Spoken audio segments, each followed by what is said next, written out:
Good morning students. हमने cyclotron पढ़ लिया था, समझ में आ गया होगा आपके। आज का हमारा टॉपिक है समचुंबकीय क्षेत्र में धारावाही चालक पर कार्यरत चुंबकीय बल।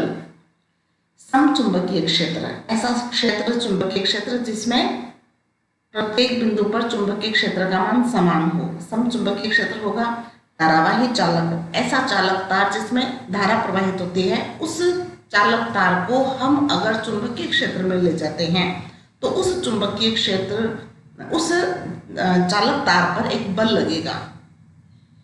ठीक है, वो बल किस दिशा में लगेगा, कौन सा नियम उसमें लागू होगा, कितना बल लगेगा, उसके बारे में अपन अध्ययन करेंगे इस टॉपिक में। उसके लिए हमने क्या लिया, एक L लंबाई और A अनुप्रस्थ काट का एक धारावाही चालक तार लिया जिसमें I धारा प्रवाहित होती है। ठीक है, चुंबकीय क्षेत्र B में थीटा कोण पर स्थित है। एक चुंबकीय क्षेत्र है, उस चुंबकीय क्षेत्र की दिशा मान लो समांतर है जो अपन ले रहे हैं। ठीक है, और उसमें कोई भी चालक तार जिसमें धारा प्रवाहित होती है उसको हम किसी एंगल कोण थीटा पर वहां पर अपन रखते हैं। चूंकि चालकों में मुक्त इलेक्ट्रॉन अपवाह वेग से गति करते हैं, ये अपन पढ़ चुके हैं। पीछे चैप्टर में अपन ने पढ़ा था कि चालक में जो इलेक्ट्रॉन है वो अपवाह वेग, ड्रिफ्ट वेलोसिटी Vd से गति करते हैं। ठीक है, और मुक्त इलेक्ट्रॉनों पर आवेश अगर Q है, मुक्त इलेक्ट्रॉनों का आवेश अगर Q है तो उस पर कार्यरत चुंबकीय बल कितना होगा, ये चुंबकीय बल का सूत्र भी अपन पढ़ चुके हैं। ठीक है, तो चुंबकीय बल का मान कितना होगा, Fm बराबर QVd B sin theta. QVB sin theta अपन ने पढ़ा था पीछे। QVB की जगह, V की जगह हम Vd लगा देंगे, ड्रिफ्ट वेलोसिटी, अपवाह वेग। ठीक है, यहां पर हमें इस फॉर्मूले को धारा के रूप में कन्वर्ट करना है, धारा के रूप में बदलना है। यहां पर एक डायग्राम है, ये चुंबकीय क्षेत्र की दिशा है, तीर के चिन्ह के द्वारा व्यक्त की हुई है। ये कोई चालक तार है, कोई चालक है जिसकी लंबाई कितनी है L, और इसका जो ये अनुप्रस्थ काट क्षेत्र, ये वाला जो क्षेत्र है वो मान लो कैपिटल A है, और धारा की दिशा क्या है, इधर धारा प्रवाहित हो रही है इस दिशा में नीचे की ओर। तो चुंबकीय बल जो लगेगा वो कहाँ लगेगा, ऊपर की ओर लगेगा। इसके लिए अपन ने नियम पढ़ा था, आपको याद हो तो, फ्लेमिंग का मैंने आपको बताया था बाएं हाथ का नियम, फ्लेमिंग का बाएं हाथ का नियम। ये तर्जनी है, तर्जनी आपको चुंबकीय क्षेत्र की दिशा बताता है, ये अंगूठा बल की दिशा बताता है, और ये जो मध्यमा है वो धारा I की दिशा को व्यक्त करता है। तो देखिए, इसको हमने चुंबकीय क्षेत्र की दिशा में खोल लिया, धारा अपनी दिशा में प्रवाहित हो रही है, इधर नीचे की ओर है ना। ये जो चालक है वो इस प्रकार से रखा हुआ है, ऊर्ध्वाधर, ऊर्ध्वाधर कोण थीटा पे बना हुआ है ये। ठीक है, ये मान लो कोई चालक है,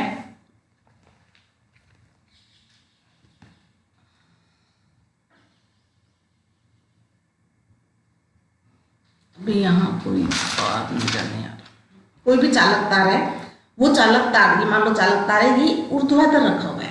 ठीक है, तो ये चुंबकीय क्षेत्र की दिशा, ये धारा की दिशा जो मेरी तरफ मैंने कर रखी है, और ये बल की दिशा।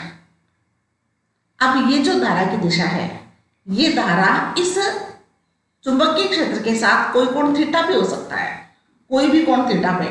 ठीक है ना, जैसा कि अपन ने उसमें V पढ़ा था, वेग, विवेग पढ़ा था ना, QVB में हमने पढ़ा था, आपको याद हो तो ये कोण एंगल भी हो सकता है, ये कोण 90 भी हो सकता है, ये कोण थीटा भी हो सकता है, और ये 90 भी हो सकता है। ठीक है, बात समझ में आ रही है आपके। तो यहाँ पर लेकिन जो बल लगेगा वो B और इस धारा I के परपेंडिकुलर ऊपर की ओर लगता है। अब ये वाला जो फॉर्मूला है वो कैसे आया, वो देखिए, सीधा सीधा सरल भाषा में, सरल फॉर्मूला जो है, वैसे तो अपन इसका डेरिवेशन पढ़ेंगे, लेकिन सीधा सीधा अगर अपन देखना चाहें इसको तो हम इस प्रकार से इसको व्यक्त कर सकते हैं। हमने पढ़ा था F बराबर Q V क्रॉस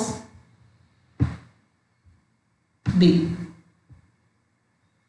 ये अपन ने पढ़ा था। ठीक है, ये क्रॉस है, गुणा नहीं है, बराबर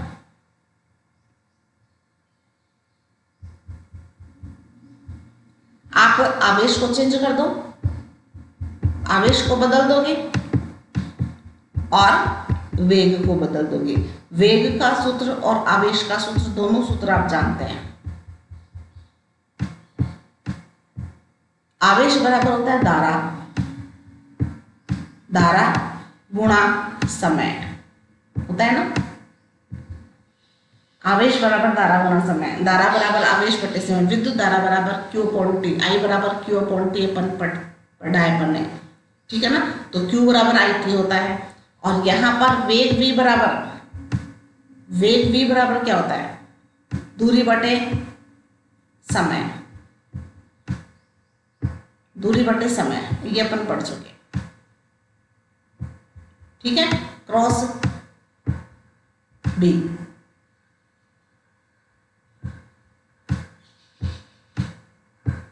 ये चालक की लंबाई ले ली अपन ने, ये चालक की लंबाई है और ये समय है। समय से समय कट हो जाएगा, ये समय से समय कट हो गया तो बचेगा क्या, I L क्रॉस B।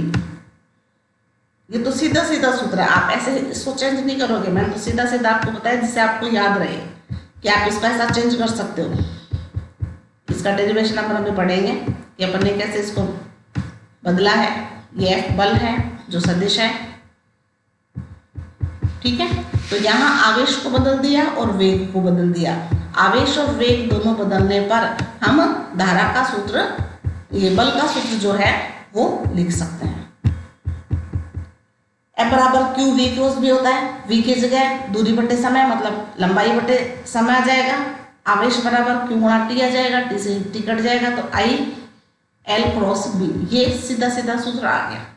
ठीक है, वैसे अपन इसको चेंज करेंगे इलेक्ट्रॉन की संख्या के आधार पर, जो कि अपन आगे भी डेरिवेशन पढ़ेंगे। लेकिन यहाँ ये सूत्र आप डायरेक्ट इस प्रकार से इसको याद रख सकते हो।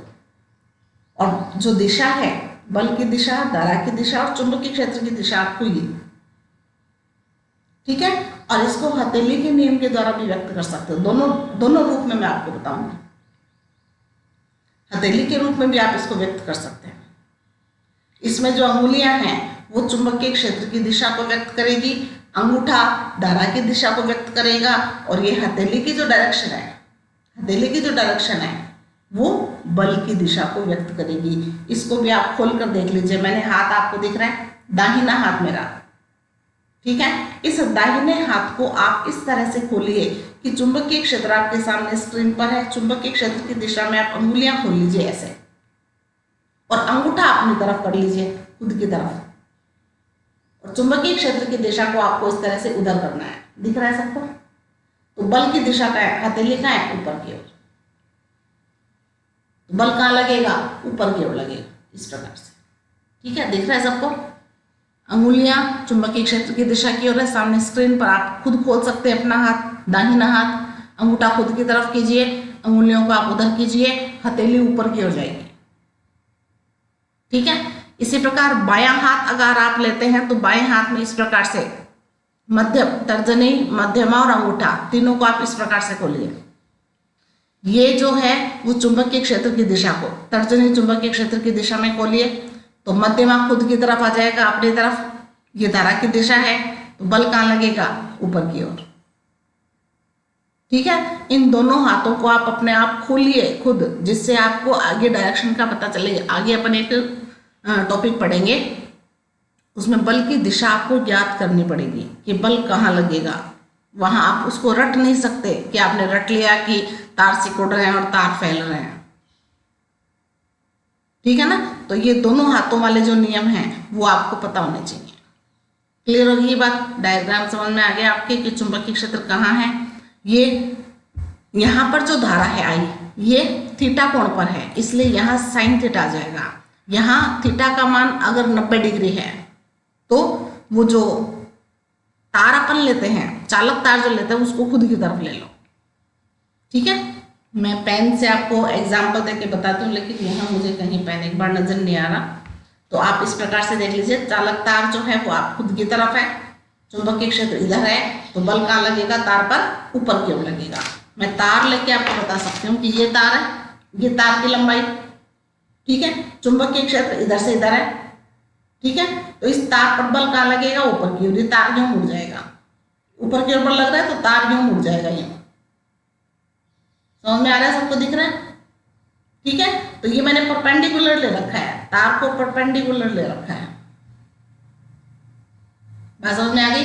ये थीटा कोण पर भी हो सकता है, तब भी बल तो ऊपर ही लगेगा, ठीक है, लेकिन बल की मात्रा बदल जाएगी।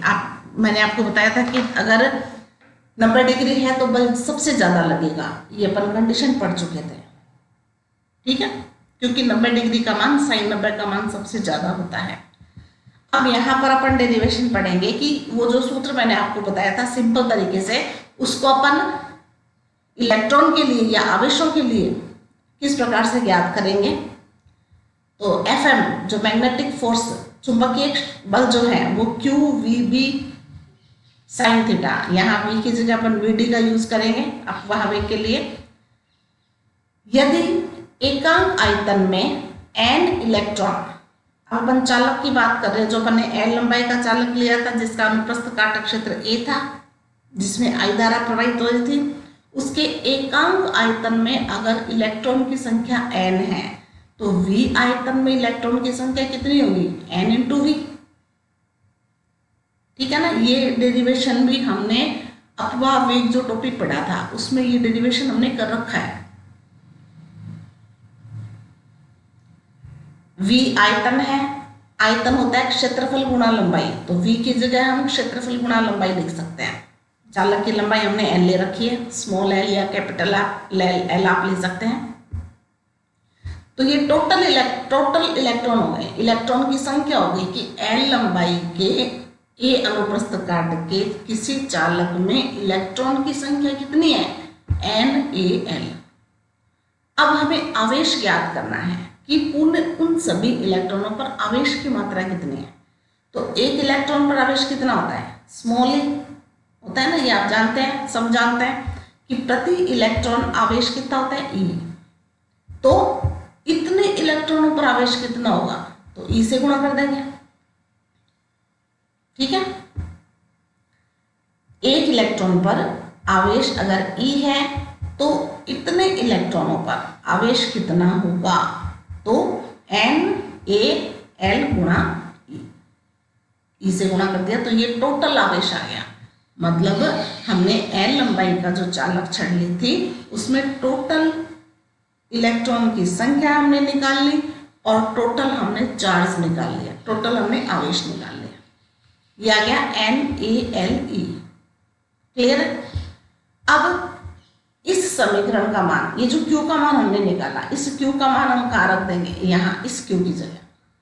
हमारा जो सूत्र था चुंबकीय बल वाला, उस सूत्र में हम इस Q का मान रख देंगे तो कितना जाएगा? Fm बराबर NaLe VD साइन थीटा। इस Q की जगह VD साइन थीटा तो है ही, VD भी साइन थीटा, यहाँ B गायब हो गया, B हो रहेगा, यहाँ B और होगा, ठीक है ना। यहाँ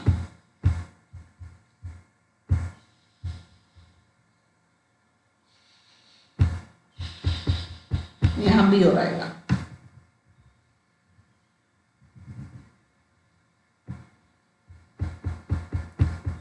केवल हमने Q का मान रखा है, यहाँ केवल Q का मान रखा है, बाकी सेम ये वाला फॉर्मूला एज इट इज आएगा। तो VD B साइन थीटा, ठीक है।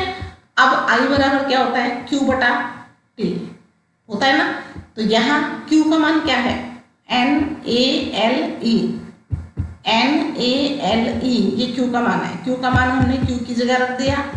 T क्या है? समय। समय बराबर होता है दूरी बटा वेग, समय बराबर दूरी बटा वेग होता है ना, वेग बराबर दूरी बटे समय, तो समय बराबर दूरी बटा वेग, क्रॉस मल्टीप्लाई करके निकाल सकते हैं।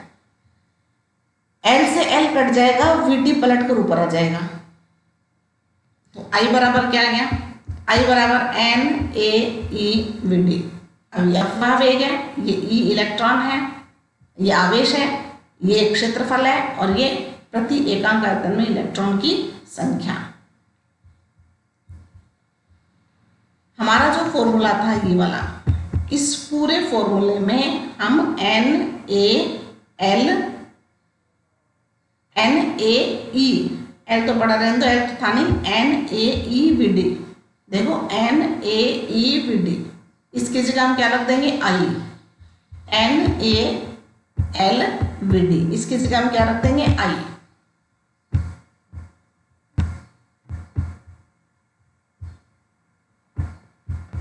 इसकी जगह एन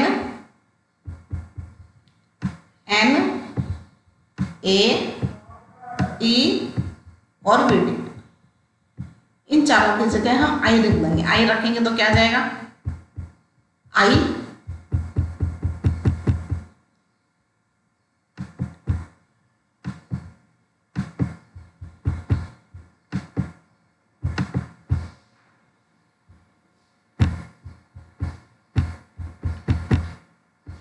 आई एल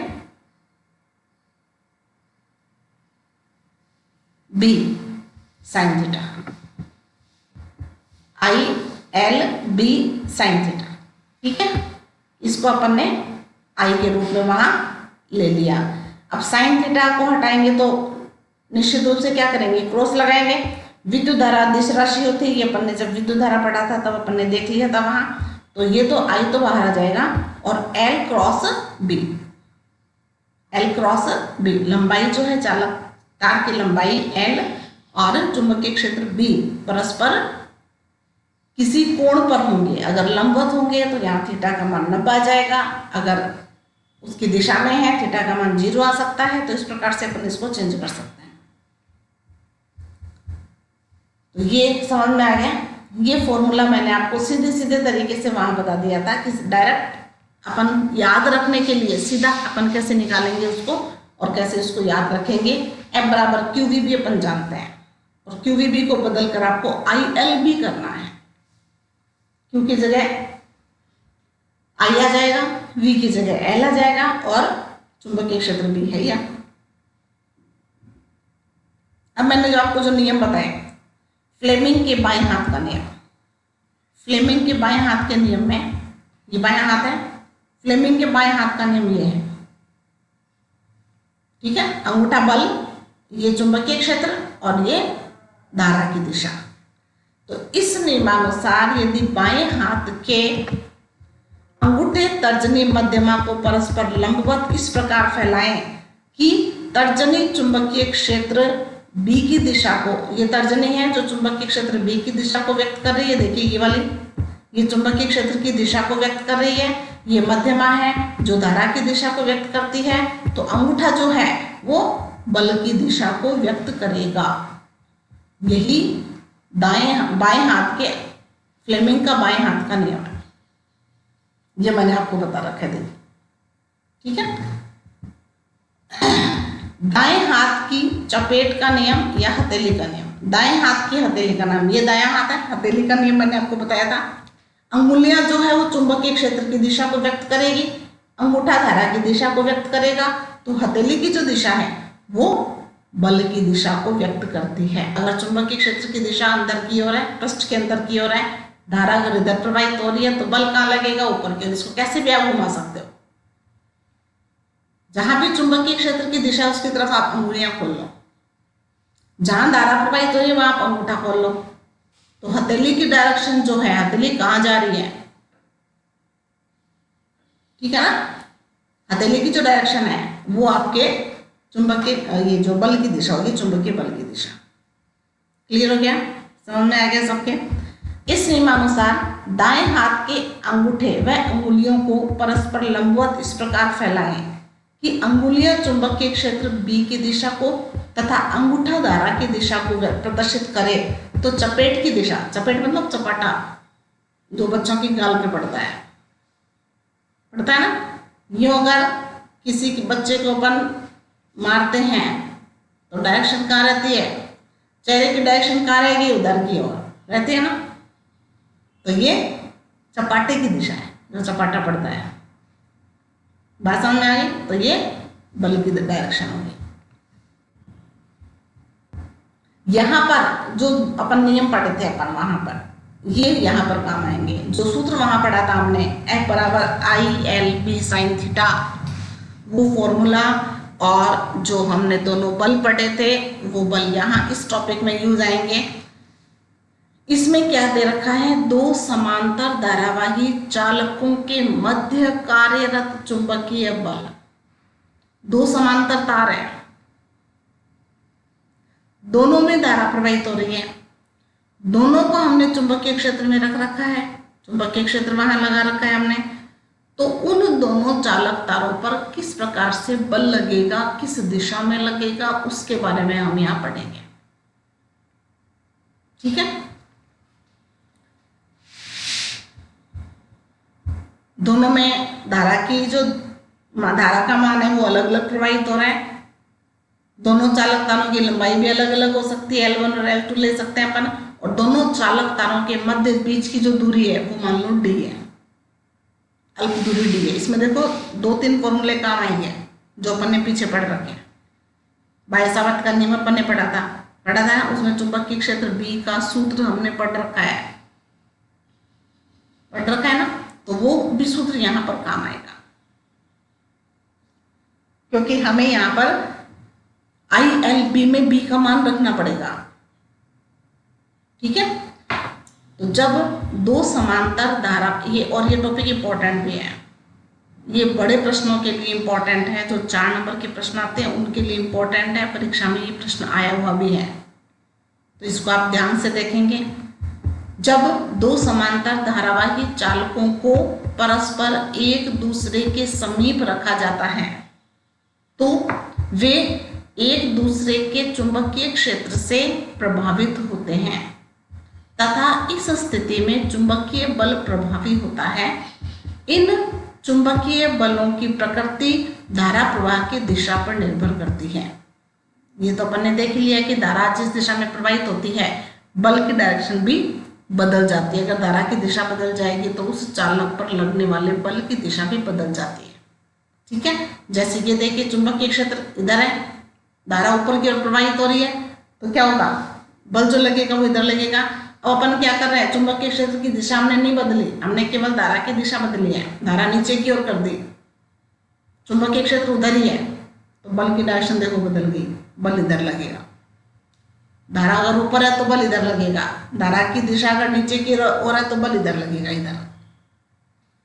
ठीक है, तो धारा पर निर्भर करता है चुंबकीय बल की प्रकृति की, बल कहाँ लगेगा। माना दो समांतर धारावाही चालक P1 P2 परस्पर अल्प दूरी D पर स्थित है तथा इनमें एक ही दिशा में धारा क्रमशः I1 व I2 प्रवाहित होती है।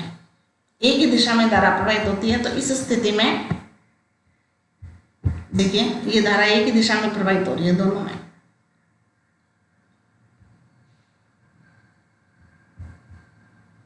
ये बैटरी लगा रखी है, ये प्लस से धारा यूं आ रही है इस तार में, धारा इधर भी जाएगी, ये धारा इधर भी जाएगी और ये यहाँ से वापस इधर आ जाती है। तो दोनों तारों में समान धारा प्रवाहित हो, समान दिशा में धारा प्रवाहित हो रही है ऊपर की ओर।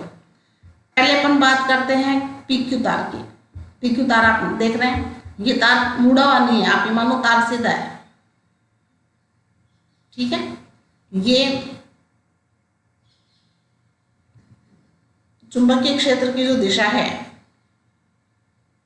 वो बाहर की ओर है, चुंबकीय क्षेत्र की दिशा बाहर की ओर है और इसमें चुंबकीय क्षेत्र की दिशा अंदर की ओर है। चुंबकीय क्षेत्र की डायरेक्शन दोनों में अलग अलग है।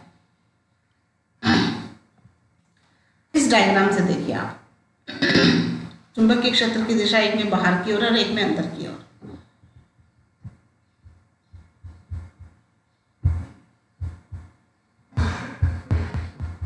ये चुंबकीय क्षेत्र की दिशा और ये चुंबकीय क्षेत्र की दिशा।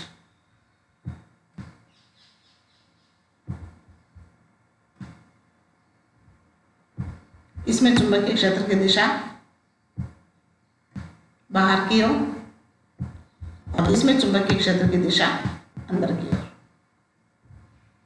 देखिए, अंदर की ओर है धारा, नीचे की ओर है इधर, इसमें धारा ऊपर की ओर है और चुंबकीय क्षेत्र की दिशा अंदर की ओर, इसमें भी अंदर की ओर है।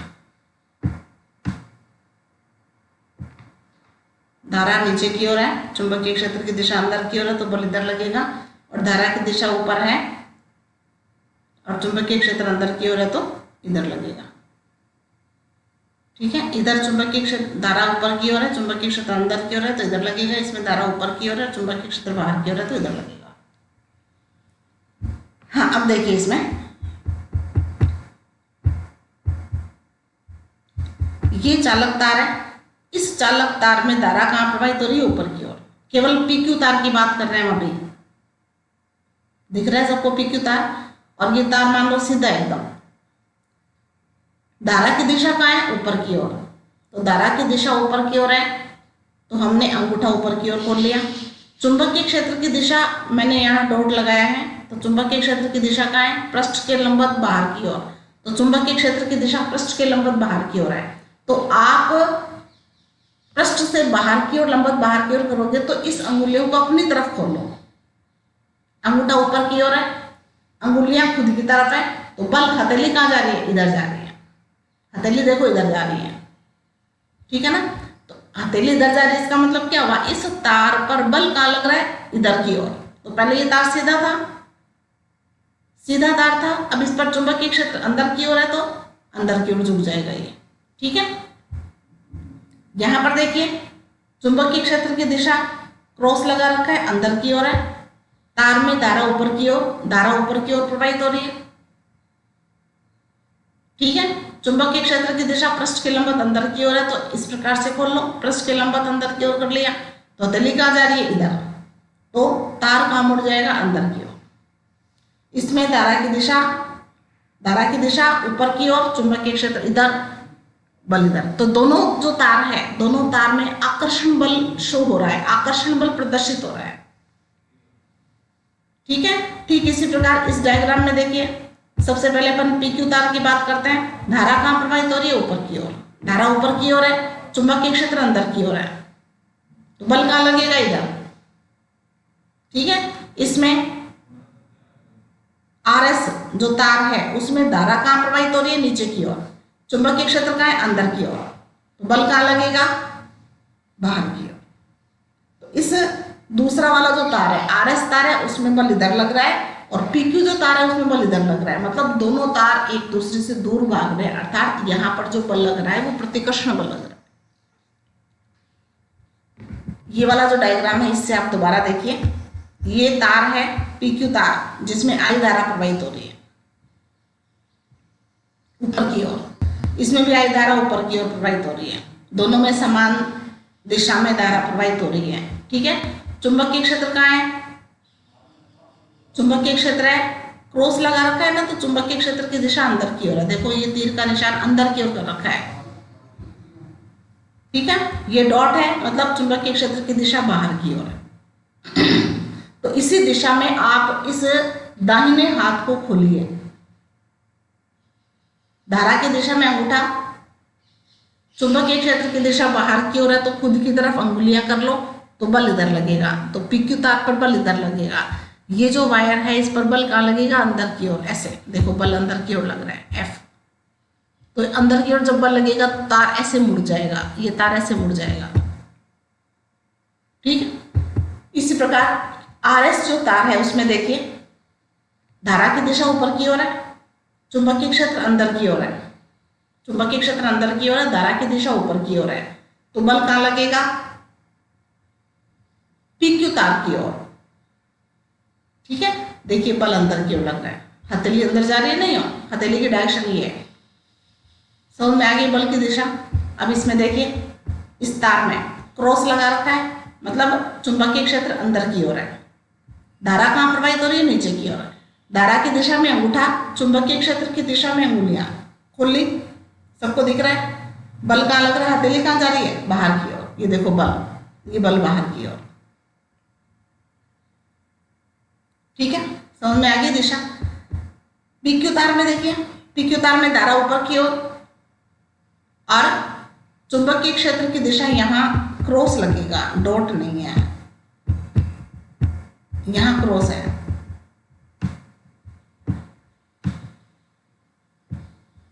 चुंबकीय क्षेत्र की दिशा कहाँ है, अंदर की ओर। चुंबकीय क्षेत्र की दिशा, धारा की दिशा ऊपर की ओर है, चुंबकीय क्षेत्र अंदर की ओर है। तो बल कहाँ लग रहा है, देखो इधर।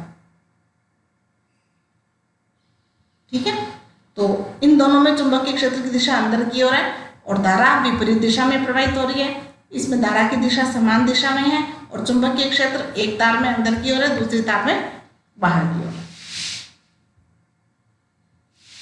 समझ में आ गया सबके।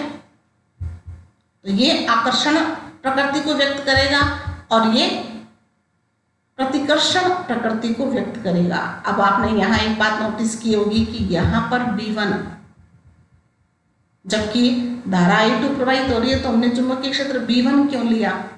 वो B1 इसलिए लिया क्योंकि इस चुंबकीय क्षेत्र से ये तार प्रभावित होता है। ठीक है, और इस चुंबकीय क्षेत्र से ये तार प्रभावित होता है। ये चुंबकीय क्षेत्र वाली बात मैं कल बताऊंगी आपको। आज के लिए इतना काफी है। धन्यवाद।